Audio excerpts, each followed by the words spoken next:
Maintenant, il y a aussi, voilà, ici c'est pour gérer le paragraphe, tu vois. Ici c'est la gestion du paragraphe, c'est carrément le sous-groupement paragraphe. Donc ici tu vois, tu peux centrer le texte. Souvent nos titres sont écrits au centre, tu vois. On a la possibilité Oui. ici de centrer le texte, tu vois, avec, Mhm. c'est le raccourci clavier CTRL E, la possibilité de centrer, la possibilité de le mettre à droite, de le mettre à gauche. En tout cas, on peut le laisser au centre. Maintenant, il y a aussi cette quatrième possibilité-là qu'on appelle le justifier, justifier le texte. Qu'est-ce qui se passe? Souvent, quand on écrit des documents scientifiques, tu vois, Oui. le texte doit être justifié. Regarde un peu ce texte. Ici, tu vois la gauche ici. À gauche, Oui. tout est vraiment aligné, tu vois. Mhm. Mais ici, à droite, tout n'est pas aligné. Oui. Dans un document scientifique, on doit tout aligner sur la même ligne. Toutes les phrases doivent se terminer vraiment sur deux lignes bien précises. Et il Mhm. y a cette option-là, justifier. Quand tu cliques sur ça, on voit que nos phrases, si elles sont courtes, elles vont s'arrêter avant. Si elles sont longues, elles vont s'arrêter ici, là où c'est écrit, là où nous avons arrêté la marge de notre page. Mhm. Ouais. Donc, c'est un peu ça. Moi, quand je t'ai dit ce côté, c'est pour gérer les paragraphes. Donc, toutes les modifications que tu fais n'a pas, n'a pas d'impact sur un seul mot, ça l'impact sur tout le paragraphe de ce mot. Tu vois? Oui. Donc, ici, si tu veux, par exemple, gérer l'interligne. Donc, tu prends ici, je suis seulement sur un seul mot, tu vois, je suis seulement sur un seul mot. Mais je veux gérer l'espace qu'il y a entre les deux, les deux, les deux phrases qui sont là. Donc, on peut gérer cet espace-là. Ici, il y a l'option interligne.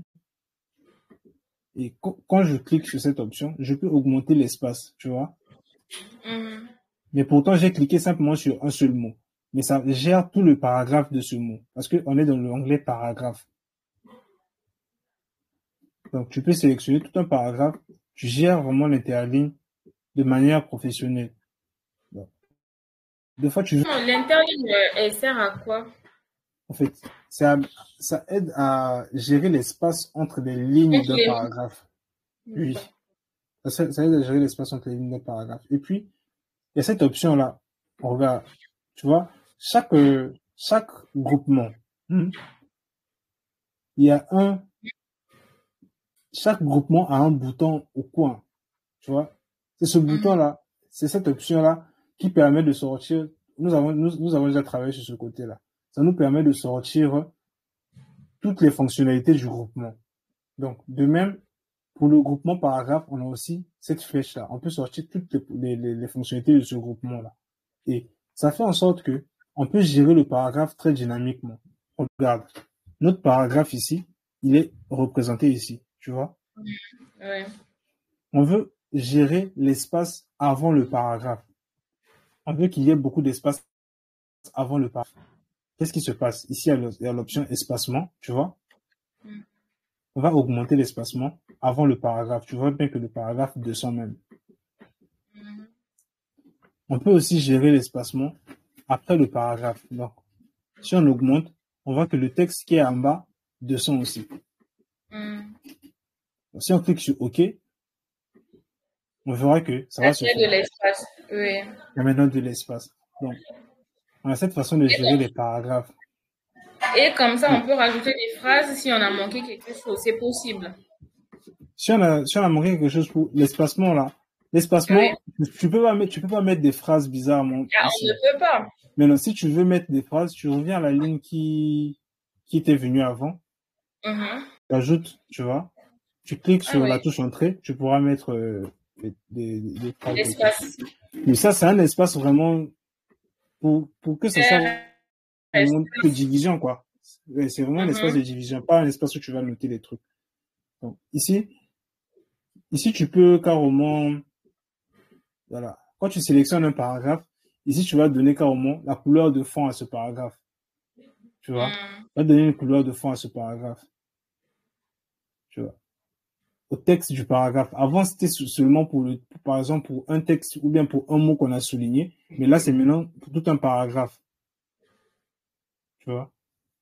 C'est maintenant pour tout un paragraphe, en tout cas, que tu peux changer la couleur. Et tu peux encadrer aussi, en tout cas. Il y a l'encadrement du paragraphe. Tu sélectionnes ton paragraphe, tu peux encadrer, ça devient comme un titre. Il y a plusieurs bordures. C'est ce qu'on appelle les bordures ici dans Word. Donc, tu peux donner des bordures. Tu cliques par exemple sur les bordures extérieures. Et on voit bien que notre texte a maintenant comme des bordures. On peut les augmenter pour que tu vois très bien. Tu cliques encore sur cette flèche-là.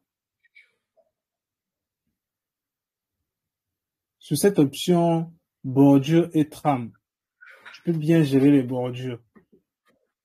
Donc, tu peux choisir la largeur de cette bordure, tu vois. Tu peux choisir une bordure de cette largeur-là. Et puis, imaginons que tu veux juste des bordures à gauche, tu vois. Tu veux juste des bordures à gauche. Donc, qu'est-ce que tu fais? Tu décoches les bordures en haut, tu décoches les bordures en bas. Tu veux juste cette bordure à gauche là, tu vois. Et ça va appliquer que la bordure à gauche de ton texte. Tu vois, des fois, je remarque souvent ce genre de trucs dans les sites internet. Tu vois, voilà. Il y a des petites options comme ça. Même sur WhatsApp, quand tu sélectionnes message, ça fait souvent ce truc. Donc, tu peux gérer les bordures, vraiment. Il y a cette option bordure et trame. Ça va bien gérer les bordures. Et soit tu peux encadrer vraiment tout. Pour encadrer tout, qu'est-ce que tu fais? Tu sélectionnes toutes les 4 possibilités là et tu cliques sur OK. Tout ton texte sera encadré normalement.